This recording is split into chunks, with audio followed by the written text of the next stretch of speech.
Bismillahirrahmanirrahim. Assalamualaikum warahmatullahi wabarakatuh. Alhamdulillahirabbil alamin wassalatu wassalamu ala asyrafil anbiya'i wal mursalin sayyidina Muhammadin wa ala alihi wa sahbihi ajma'in, amma ba'du. Sahabat beriman yang dirahmati Allah, syukur alhamdulillah kita bertemu lagi di channel ini. Pada kesempatan yang berbahagia ini, mari sejenak kita luangkan waktu kita untuk bersama-sama menyimak tausiah yang akan disampaikan oleh guru kita, Al-Ustaz Abdul Somad. Tentunya banyak sekali ilmu, hikmah, dan manfaat yang bisa kita jadikan pelajaran dalam kehidupan kita sehari-hari.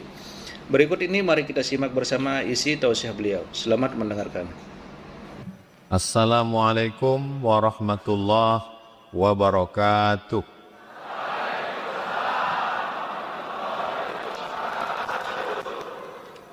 Memang cantik burung balam, hinggap di atas air.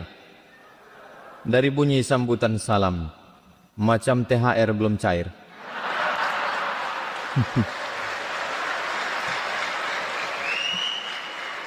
Sebetulnya tradisi berpantun itu, kalau saya renung-renungkan, hanya mencairkan suasana saja sebetulnya. Jadi saya misalnya sampai ke satu daerah, kita belum saling kenal, kaku kita. Jadi begitu berpantun, orang jadi senyum. Itu sebetulnya. Memang cantik kain katun bergambar rama-rama. Saya tak lagi berpantun, karena sudah dihabiskan Pak Danrem Wirabima.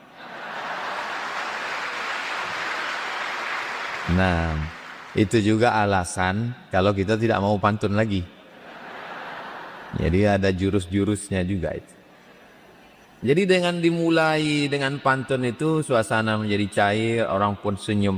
Kalau saya tengok dari senyum ibu-ibu, bapak-bapak ini lepas, itu menunjukkan nggak punya masalah hidup. Dan kalau ditengok dari senyumnya itu nggak ada utang. Karena orang kalau banyak masalah, setengah mati kita pancing dengan pantun, senyum cuman agak tertahan senyumnya. Senyum sedikit aja. Tapi kalau ini Masya Allah, mudah-mudahan yang ada utang segera dilunaskan Allah. Banyak juga yang berutang.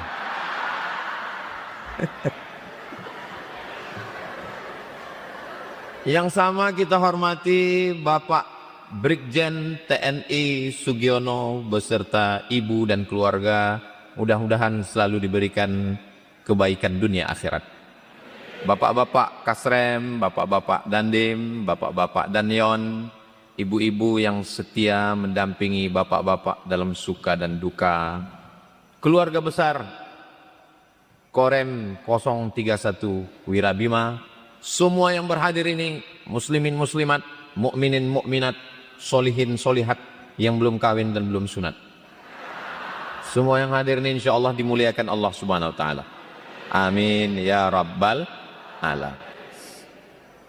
Tadi saya lihat-lihat ke atas dan ke bawah sini. Ada tulisan Wirabima. Wira itu artinya dalam bahasa Sanskerta pejuang. Maka disebut dengan perwira, wira, pejuang. Bima itu salah satu tokoh di Mahabharata. Bima artinya pemberani. Dua kata yang disatukan. Ada orang mau berjuang tapi tak berani. Ada orang berani tapi tidak mau berjuang. Jadi yang berani dan mau berjuang itu hanya orang-orang Wirabima.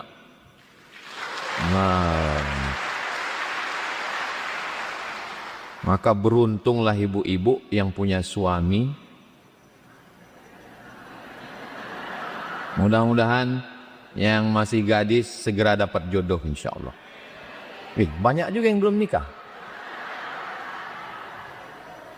Memang saya ceramahnya sekarang di Korem 031 Wirabima, tapi ini direkam dan akan diupload, ditonton semua orang. Jadi mereka kalau datang ke Riau, dia akan cari pemuda-pemuda Wirabima yang siap.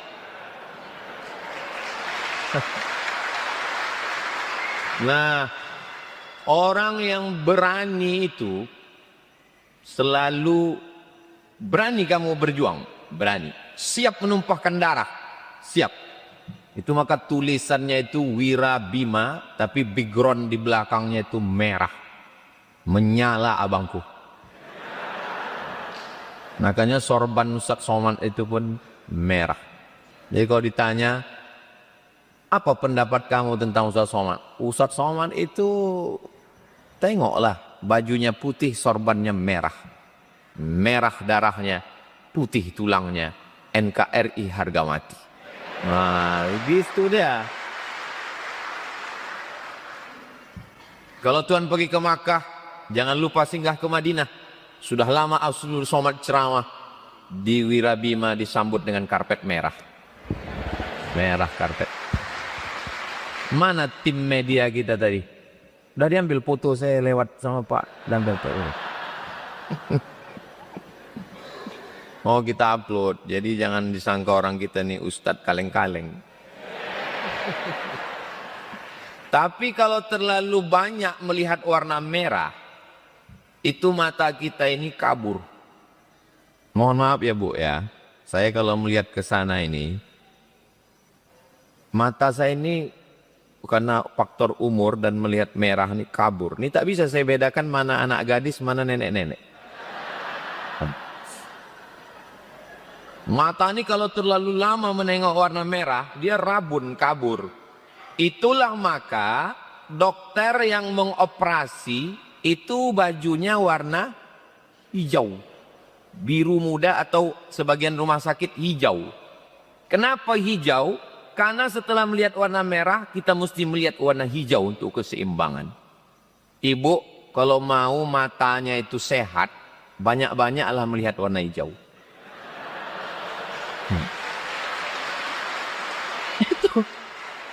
Itu bukan kata saya, itu kata Imam Abu Hamid Al-Ghazali.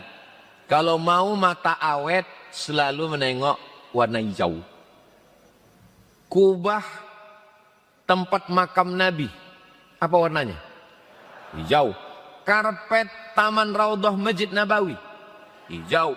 Penghuni surga, sundusin khudrin wa istabarak. Khudrin artinya baju berwarna hijau. Penduduk surga itu bajunya hijau. Bersedekah pakai duit warna merah. Hijau 20.000. Itu. Jadi memang perlu ada keseimbangan. Merah betul menunjukkan kita berani, gagah berjuang. Tapi juga mesti ada yang menyejukkan. Karena kalau hanya selalu menengok merah, maka mata kita ini. Jadi dokter-dokter di rumah sakit itu, kalau hanya menengok darah saja, bahaya. Selesai operasi, dikasih tahu, mohon maaf Pak, salah jahit. Nah, jadi setelah dia tengok warna hijau, normal lagi matanya, barulah dia kemudian, saya batu cincin saya warnanya 2. Ini kebetulan karena mau ke Korem saya pakai warna merah. Biasa warna hijau, 2 warna, warna merah dan hijau. Saya ditanya orang, Ustadz kami tengok pakai cincin batunya merah dan hijau. Iya saya bilang. Ini cincin Ustadz ini ada khasiat-khasiatnya? Ada saya bilang. Ini kalau dipakai duduk di rumah makan nggak bayar. Kok bisa Pak Ustadz? Ya duduk aja jangan makan. Jadi warna-warna itu pun juga rupanya ada simbol-simbolnya. Sorban Nabi Muhammad SAW ada warna hitam, itu biasanya dipakai untuk perang. Ada warna putih, itu dipakai untuk sholat. Ada warna hijau dan ada jubah burdah warna merah. Nah, jadi warna-warna ini penuh dengan simbol dan makna. Dan mata kita pun indahnya melihat itu ketika berwarna-warninya dunia ini. Jadi warna ini bukan hanya sembarang-sembarang warna. Ada merah, ada hijau. Dan kalau kita lihat di sini, ada warna kuning. Saya waktu ceramah di satu daerah, nggak boleh sebut nama daerahnya, menjaga kode etik jurnalistik. Ustadz nanti tolong jangan pakai warna kuning. Saya pikir karena warna partai. Kenapa? Karena yang boleh pakai warna kuning hanya raja saja. Jadi ini dulu adalah wilayah kerajaan. Namanya Sultan Raja Kecik. Karena dia masih kecil, orang Melayu menyebutnya Raja Kecik. Yang dibaiat oleh datuk-datuk, salah satunya Datuk Kampar dan datuk-datuk dari Minangkabau. Diangkatlah dia menjadi raja. Raja bahasa Sanskerta, bahasa Arabnya Sultan. Pada tahun 1723. Dialah raja pertama, namanya Raja Siak Sri Indrapura. Jauh di sana, lebih kurang 2 jam. Panjang umur, sehat badan. Kita akan adakan acara jalan-jalan pengajian ke Siak Sri Indrapura. Ongkos tanggung masing-masing. Ibu-ibu banyak sekali suka ke kerajaan Siak itu. Pas ditanya, ngapain ibu ke sana? Mau melihat wajah di cermin Sultan Pak Ustadz. Katanya awet muda. Pas ditengok, cuman bu? Bebelang Pak Ustadz. Muka putih, leher hitam. Rupanya salah skincare. Ustaz Somad ini kalau ceramah kadang menyinggung perasaan kita. Kunci mendengar ceramah Ustaz Somad itu satu, jangan tersinggung. Ada beberapa orang tersinggung, pulang, meninggal. Saya bukan karena saya, memang sampai umur. Nah, jadi kalau ada orang datang ke kerajaan Siak yang ada di Siak, mau nengok cermin yang dari kristal, mau naik ke tangga, ya bagus. Saya setiap tamu yang datang saya bawa ke sana. Tapi nilai yang paling penting kita ambil adalah bahwa Riau bukan diisi oleh orang utan, tapi diisi oleh orang yang punya peradaban. 400 tahun yang lalu Riau sudah punya kerajaan, punya panglima hulu balang, punya tentara, punya perdana menteri. Tapi begitu berjuang bersama Presiden Insinyur Soekarno, TNI, bekerja sama dengan umat Islam, maka Sultan Siak Sri Indrapura memberikan 11 juta gulden. Bung Karno, ini 11 juta gulden untuk berjuang. Akhirnya Siak bergabung dengan Negara Kesatuan Republik Indonesia. Jadi kalau ditanya orang Melayu ini tentang cintanya kepada Indonesia ini, makanya nama beliau di Riau ini diabadikan dalam 3. Jalannya, nama jalannya Jalan Sultan Syarif Kasim. Universitasnya UIN Suska, Universitas Islam Negeri Sultan Syarif Kasim. Nama airportnya Airport Sultan Syarif Kasim. Makanya kita kalau naik pesawat, begitu mau mendarat, prepare for landing, siap-siap mau landing, langsung diumumkan, ladies and gentlemen, kepala bekudis, tempel semen. Tak lama lagi kita akan landing di Sultan Syarif Kasim II Airport. Dulu itu namanya Airport Simpang 3. Diresmikan oleh Presiden Kiai Haji Abdurrahman Wahid. Dalam kata sambutannya apa kata Gus Dur? Ini memang sudah tepat namanya Airport Sultan Syarif Kasim II. Sebelumnya namanya Airport Simpang 3. Masa airport namanya seperti pangkalan becak? Kita pun bangga. Coba dulu kalau disebut, kau mau mendarat kemana? Simpang 3. Sekarang kan bangga kita. Kau mau mendarat kemana? Kita mau mendarat ke Sultan Syarif Kasim II. Masya Allah. Saya melihat keranjang, itu biasanya diisi duit. Langsung tak normal jantung saya. Berdebar dia langsung. Sallallahu ala Muhammad. Sallallahu alaihi wasallam. sallallahu ala Muhammad sallallahu alaihi wasallam. Ya Nabi salam alaika, ya Rasul salam alaika, ya Habibi salam alaika, salawatullah alaika. Itu cara menenangkan hati kita kalau tiba-tiba hati kita susah melihat kotak infak.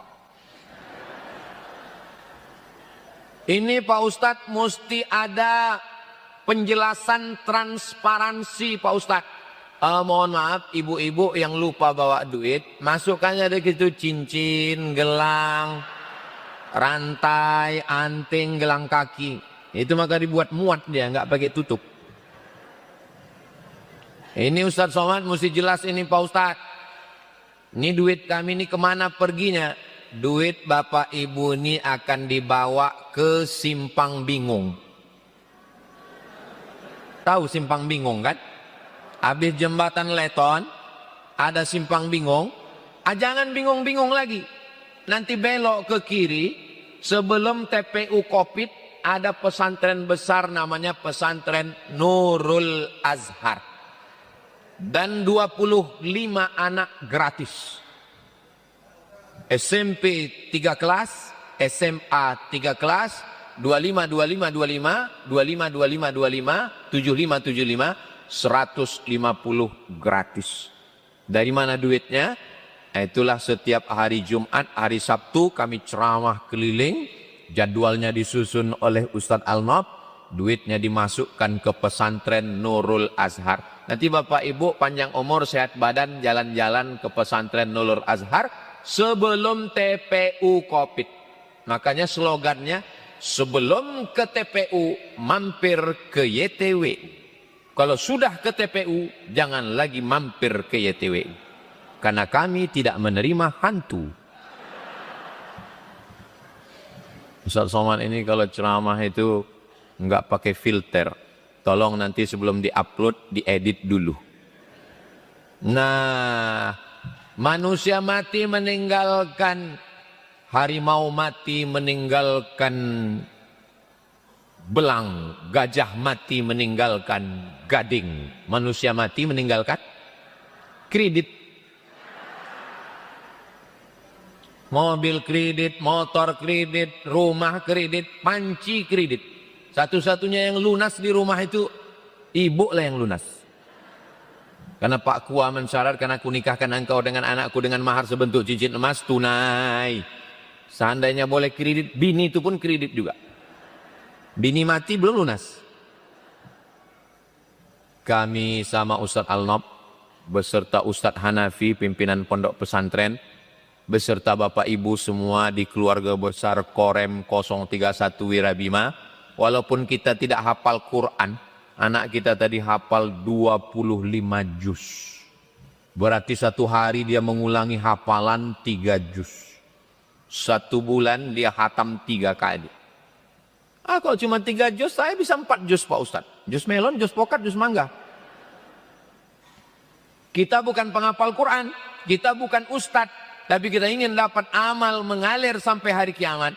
Datang ke pesantren Nurul Azhar, support. Saya mau setelah pengajian, berdatanganlah orang ke Nurul Azhar bertanya ke Ustadz Al-Nob dan ke Ustadz Hanafi. Mana kelas, mana asrama, mana toilet, mana yang mau. Bapak nanya ini mau bantu? Enggak, mau nanya aja. Bapak Ibu yang dimuliakan Allah Subhanahu wa taala. Berapa banyak orang Riau ini dulu yang kaya-kaya mati, pejabat-pejabat mati, orang-orang hebat mati, tapi nama yang harum, apa nama gedung tertua di Jalan Sudirman, namanya Gedung Kaharudin Nasution. Dan ternyata gedung kita ini pun namanya Gedung Kaharudin Nasution. Nasution itu artinya nasaktian, sakti orangnya. Alakhita Sesudena. Ini membuktikan Riau ini walaupun warnanya warna kuning Kesultanan Siak, tapi dia tidak fanatik, hanya Melayu saja. Pekanbaru ini penduduknya 1,2 juta. Kalau siang. Kalau malam 1 juta. Yang 200 lagi pulang ke Kampar. Termasuk saya tinggal di Rimbo Panjang. Penduduknya 1.200.000. Suku yang paling banyak Minangkabau. Suku yang kedua Jawa. Suku yang ketiga baru Melayu. Justru ada orang Minang di sini. Lah ada orang awak di siko. Oh banyak. Baka badon sana ambo kasadonyo. Oh banyak. Yang kedua Jawa. Ono wong Jawa kene. Pripun kabare panjenenganipun? Muga-muga sing melu acara iki padha kabeh mlebu nang surga. Banyak juga orang Jawa. Ada orang Batak di sini. Horas. Biado ala kita Sesudena. Banyak. Tapi ku tengok yang jawab itu aja orangnya. Mau orang Minang, mau orang Jawa, mau orang Batak, berkaryalah di bumi lancang kuning ini.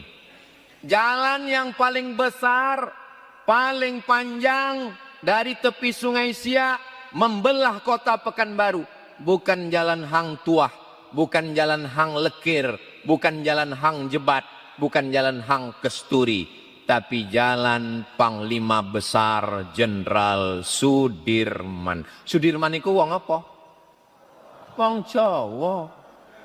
Gedung yang paling tinggi bukan gedung Hang Tuah, bukan gedung Hang Kesturi, Hang Lekir, Hang Jebat. Gedung yang paling tinggi adalah gedung Suman HS. HS itu apa? Hasibuan. Gedung paling tua Kaharudin NST. Cara membacanya Nasution. Ada pula pembawa acara yang baca Nasution. Nasution. Tolong yang bermarga Nasution, kalau nanti ada penerbangan internasional ke Amerika, ke Jerman, pemanggilan nama pesawat dengarkan baik-baik. Karena kadang orang tuh, Mr. Nasution, come to our flight, kata dia.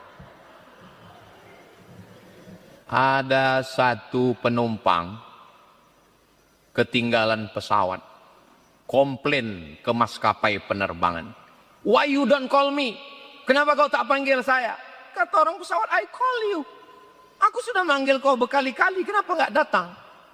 Rupanya dia dari Bali, namanya Imade Oka. Dibaca orang pesawat tuh, I met Oki.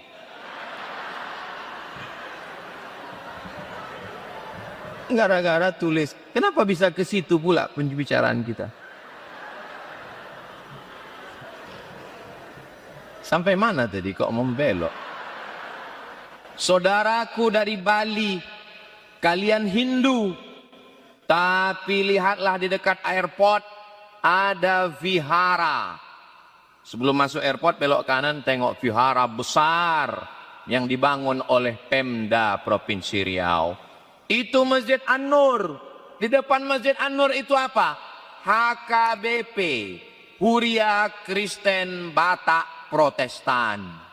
Kalau acara Maulid Nabi, Isra Mi'raj, Nuzul Quran, tahun baru hijrah, penuh Masjid An-Nur. Ibu bapak bingung parkir di mana? Terbuka pintu HKBP, numpang parkir di sana. Tapi saya belum pernah parkir.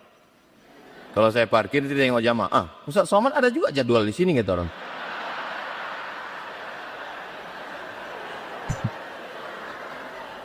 Kita di Riau ini memang warnanya kuning, warna Melayu. Tapi kalau kau berkarya, kau mau Jawa, kau mau Batak, kau mau Islam, kau mau Protestan, kau mau Hindu, kau mau Buddha, orang Melayu terbuka hatinya. Siapapun senang di sini. Riau ini tenang Pak Ustadz, sejuk. Bapak bilang Riau ini sejuk. Iya Pak Ustadz. Bapak udah lama di sini, baru sebulan. Iya sebulan ini hujan Pak. Tapi 3 bulan lagi panasnya minta ampun. Memang cuacanya panas, tapi hati kita sejuk insya Allah. Amin ya Rabbal Alamin. Ada gedung di Jalan Ahmad Yani, ruko, dinding ruko ini disiram cuka. Disiram cuka dinding itu tentu malam rapuh. Itu dinding ini mohon maaf kalau disiram cuka rapuh, didorong pakai tangan tumbang. Makanya kalau ada pesulap-pesulap yang bisa meninju dinding roboh, itu dari siram cuka itu. Rupanya mereka menyewa ruko, malam disiramnya cuka, di sebelah itu bank, mengambil duit bank. Ditangkap sama Pak Poltabes. Ditanya sama Poltabes, kamu orang mana? Dia pendatang, bukan dari Riau. Saya datang dari sana. Merampok di sini? Iya. Sudah lama? Sudah lama Pak. Kenapa Riau kau pilih? Riau ini enak Pak, menyejukkan dan menenangkan. Rupanya perampok pun suka juga di sini. Maka kita jaga Riau ini tetap kondusif, tetap aman, tetap damai. Baldatun thayyibatun warabbun ghafur. Di mana ada gula, di situ ada semut. Riau ini manis. Kalau sudah manis, semut-semut berdatangan. Posisi Riau di tengah jantung Sumatera. Yang dari Sumatera Utara datang ke Riau. Yang dari Kepri datang ke Riau. Yang dari Sumatera Barat datang ke Riau. Jambi, Palembang datang ke Riau. Kata Pak Wali Kota, Pekanbaru ini kedatangan orang baru 1 bulan 1.000 orang. Berarti 1 tahun 12.000 orang datang, bawa anaknya 13.000, bawa istrinya 14.000. Berdatanganlah orang. Maka tugas bapak-bapak TNI untuk menjaga kedaulatan negara, mudah-mudahan Bapak diberikan kekuatan dan kesehatan selalu insya Allah. Terutama doa kita nanti di akhir majelis untuk Bapak Kasrem yang sedang dirawat, mudah-mudahan sehat. Makanan tetap dijaga. Ada yang mengatakan banyak takut makan kambing karena kambing itu katanya mengandung kolesterol. Itu tidak benar Bu. Karena kambing sebetulnya tidak mengandung kolesterol tapi mengandung anak kambing.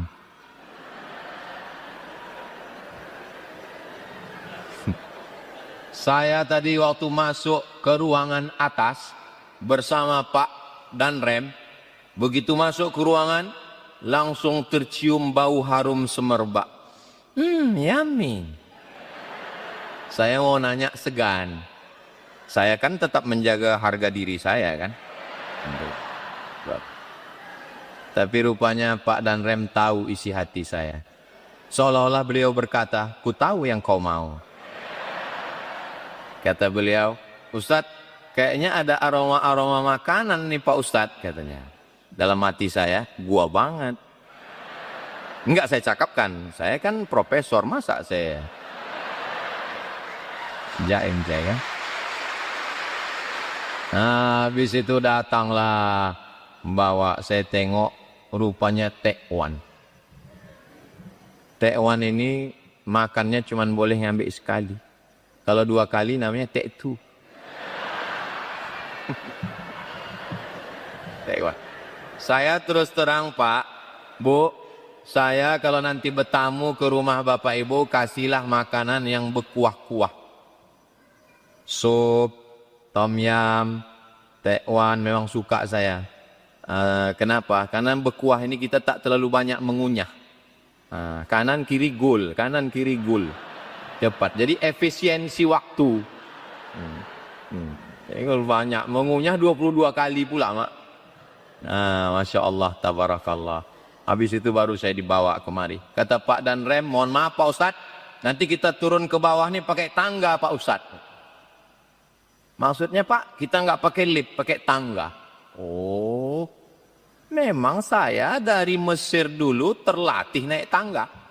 Sampai di Mesir, Saya tinggal di lantai 9.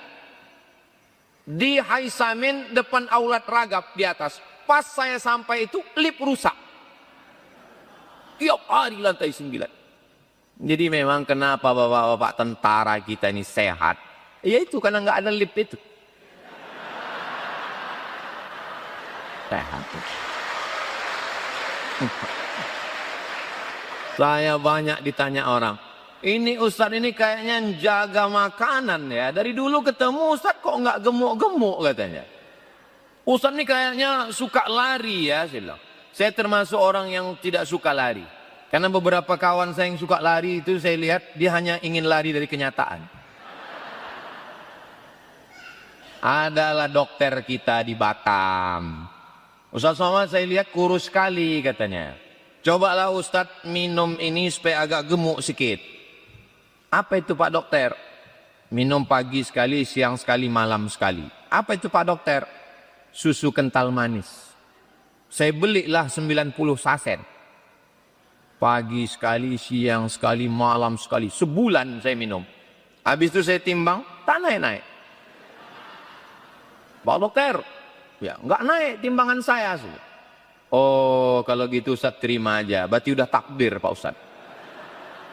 Nah, jadi saya kurus ini bukan karena olahraga, bukan karena banyak puasa sunat.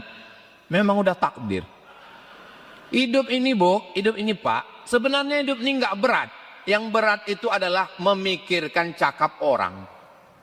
Kurus kita, susah kali lah kau sama laki kau itu ya. Gemuk kita, pertumbuhan itu ke atas, bukan ke samping. Masya Allah, sangat luar biasa tausiah yang sudah disampaikan oleh guru kita Al-Ustaz Abdul Somad. Sahabat beriman yang dimuliakan Allah, tetaplah di channel ini karena kajian ini belum selesai dan masih banyak lagi hal-hal menarik yang akan disampaikan oleh beliau. Mari kita lanjutkan kembali. Selamat mendengarkan. Jadi mau gemuk, mau kurus, yang penting sehat. Gak usah ibu pikirkan. Hidup ini nggak ribet, hidup ini nggak jelimet, hidup ini nggak payah. Yang payah itu adalah memikirkan cakap orang. Betul tak? Setuju semua orang. Nah, menjadi tentara dengan badan yang sehat, tapi di atas ini ada gambar bintang. Ketika malam gelap, tak tahu mana timur, mana barat, mana tenggara, mana selatan, sesat kita. Yang menyelamatkan kita adalah, oh nampak bintang. Bintang itu penunjuk jalan. Bintang selalu dijadikan sebagai simbol agama. Dan Islam memang memakai bintang. Makanya di atas masjid itu ada bulan dengan bintang. Karena bintang, Allah bukan bintang. Allah itu tidak bisa diserupakan dengan makhluk. Walam yakul lahu kufuwan ahad. Tapi ini adalah simbol Tuhan. Sama dengan di Pancasila ada simbol gambar bintang. Zaman dulu orang-orang yang belum membaca mau mengambil kewarganegaraan Indonesia ketika kita sudah merdeka 1945, disuruh mengambil simbol. Pancasila 1, bintang basagi limo. Salah Pak. Ketuhanan yang Maha Esa. Rupanya nggak bisa baca, dia cuma nengok gambarnya aja. Bintang adalah simbol ketuhanan yang Maha Esa. Dengan kewajiban Muslim menjalankan syariatnya. Itu dulu bunyi sila 1 pertama Pancasila. Saudara kita yang ada di timur, yang non-Muslim, merasa takut. Nanti kalau dijalankan syariat Islam ini nanti kita jadi susah karena ketidaktahuan. Padahal umat Islam kalau dia menjalankan syariat Islam untuk kita saja. Khitan untuk kita. Urusan agama orang lain kita tidak urus. Wala ana abidum ma'abattum wala antum abiduna ma'abud lakum dinukum wali adid. Ya tapi karena ketidaktahuan kita mau menjaga Indonesia. Jangan sampai pecah antara timur dan barat. Oke, 7 kata itu kita hilangkan. Dengan kewajiban menjalankan syariat Islam bagi pemeluknya. Hilangkan. Yang penting kita bisa bersatu. Akhirnya Pancasila, satu ketuhanan yang Maha Esa. Kau berani, merah, kau hebat, kuning, tapi kalau kau tak bertuhan, kau tidak punya tempat di negara kesatuan Republik Indonesia. Merdeka! Takbir! Jadi yang memberikan kita kekuatan itu adalah Tuhan, sesuai dengan agama dan kepercayaan kita masing-masing. Tuh gambar Jenderal Besar TNI Anumerta Panglima Besar Sudirman. Kalau bintangnya 4, jenderal. Kalau bintangnya 5, itu jenderal tertinggi penghormatan. Kalau 7, sakit kepala. Paling tinggi penghormatan 5. Ditangkaplah Jenderal Sudirman oleh Belanda. Datang Belanda karena ada pengkhianat yang membocorkan tempat bersembunyi Jenderal Sudirman. Ketika Jenderal Sudirman mau mengadakan rapat, rupanya ada satu pengkhianat Belanda yang matanya biru, yang kulitnya hitam, putih, yang rambutnya pirang macam rambut jagung. Itu enggak terlalu jahat. Yang jahat itu Londo Ireng. Kulitnya hitam, hidungnya pesek, tapi otaknya lebih jahat dari Belanda. Itulah pengkhianat yang menunjukkan. Begitu tentara ini mau datang menangkap, langsung dirubah Jenderal Sudirman. Majlis itu menjadi majlis tahlil. Afdalu dzikri fa'lam annahu la ilaha illallah, la ilaha illallah. Akhirnya Belanda pas mau ngelihat, apa iki kira Belanda? Belanda kok bahasa Jawa? What is this? Bahasa Inggris pula. Kata Belanda, nggak jadilah. Orang majlis tahlil kok. Akhirnya orang datang. Panglima Besar Jenderal Sudirman, ya, kamu tidak jadi ditangkap Belanda. Betul. Kamu punya jimat. Zaman dulu orang tuh bawa jimat.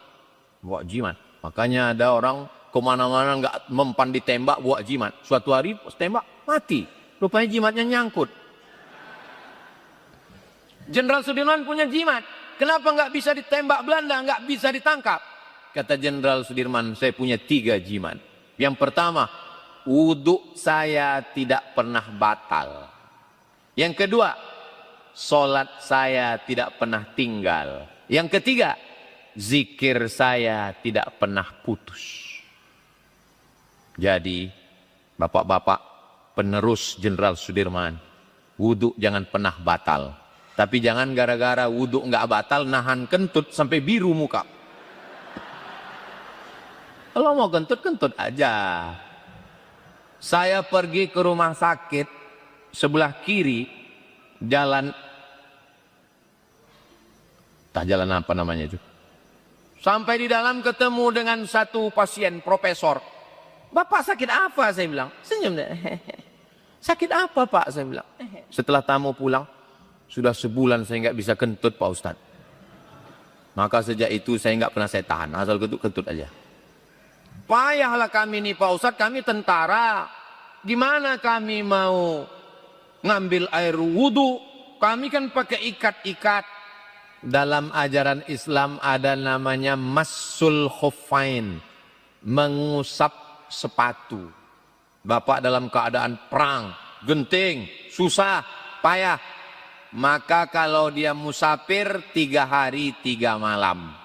Tapi kalau tidak musafir, mukim sehari semalam. Subuh, wudhu biasa. Famsa faghsilu wujuhakum wa aydiyakum ilal marafiq siku. Wamsahu biru'usikum, kepala sampai telinga. Nanti pas giliran kakinya, pertama wudhu yang pertama siram kakinya biasa. Habis itu pakai kaos kaki, pakai sepatu. Nanti kalau wudhunya batal, kakinya tinggal diusap saja. Dibasahi tangannya, lalu diusap sepatunya bagian atas. Mana tahu ditugaskan di tempat yang genting, namun sholat jangan pernah tinggal. Kakaknya dibusak pada.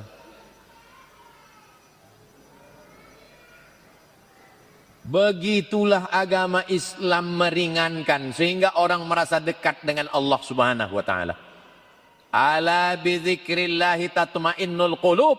Dengan berzikir kepada Allah hati menjadi tenang.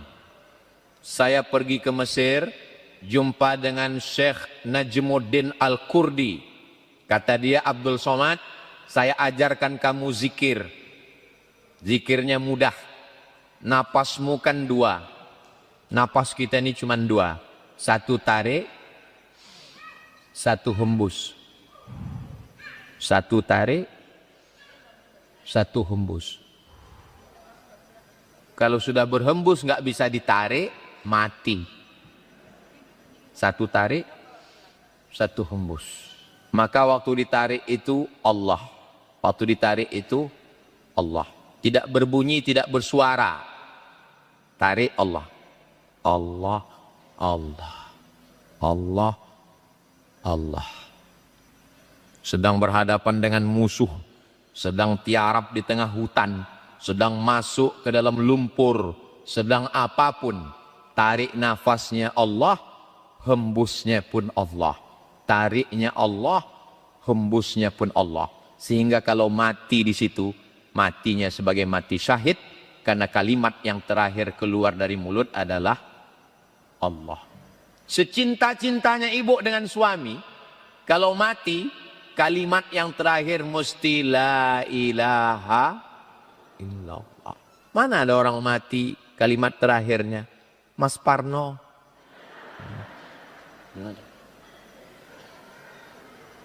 Sesayang-sayangnya bapak sama ibu. Saya mau menjelaskan ini tapi kalimat ini terlalu menyakitkan kadang pak. Tapi mesti kucakapkan juga. Surat tanah bapak akan dibawa ke akte notaris berganti nama menjadi nama orang lain. Surat mobil STNK BPKB akan dibawa ke kantor Samsat depan Purna MTQ akan berganti nama dengan nama orang lain. Ada surat terakhir yang berat saya mengucapkannya. Surat nikah akan berganti nama dengan nama orang lain. Mereka hanya menunggu kita 4 bulan 10 hari pak. Habis itu mereka pun dipinang oleh brownies, berondong manis. Lihatlah dari senyum mereka yang merekah. Tolong Pak dan Rem jangan undang lagi Ustadz Somad ini, dia hanya merusak kebersamaan kita. Saya tidak ingin menjadi Ustadz adu domba. Saya hanya ingin menyadarkan kita bahwa kita akan mati menghadap Allah. Ini fungsi tanda bintang di atas. Yang paling tinggi, yang paling utama adalah sebagai muslim. La ilaha illallah. Kemanapun bertugas, langkahkan kaki. Bismillahi tawakkaltu ala Allah. La haula wala quwata. Di balik laki-laki yang perkasa dan pemberani wirabima, ada 2 perempuan yang luar biasa. Siapa itu? Ibunya dan istrinya. Ibu melahirkan anak, anak ibu jadi tentara. Dan ibu punya suami, suami ibu tentara. Ibulah perempuan yang luar biasa, punya anak tentara, punya suami tentara.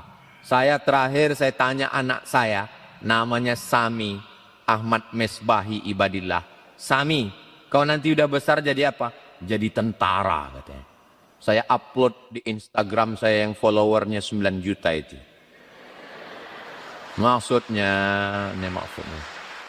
Maksudnya yang belum follow lah. Ada ibu yang udah nonton video itu? Ada? Saya tanya.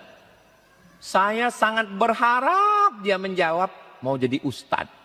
Dia bilangnya mau jadi tentara. Terus kalau kau jadi tentara mau jadi apa?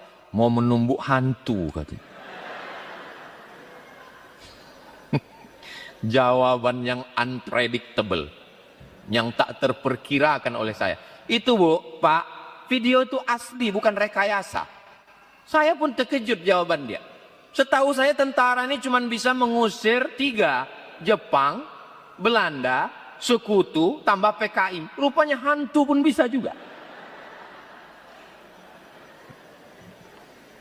Nabi Muhammad sallallahu alaihi wasallam dapat wahyu umur 40. Berdakwah di kota Makkah 13 tahun. 40 tambah 13? 53. 2 tahun tinggal di Madinah, perang Badar. 53 tambah 2? 55. Umur 55 naik kuda dari Madinah ke Badar 150 kilometer. Umur 55. Umur 55 menjadi panglima perang. Kalau Tuhan pergi ke Padang, belikan saya sayur kubis. Kalau surat sudah datang, tanda waktu sudah habis. Nabi umur 55 tahun jadi panglima perang Badar.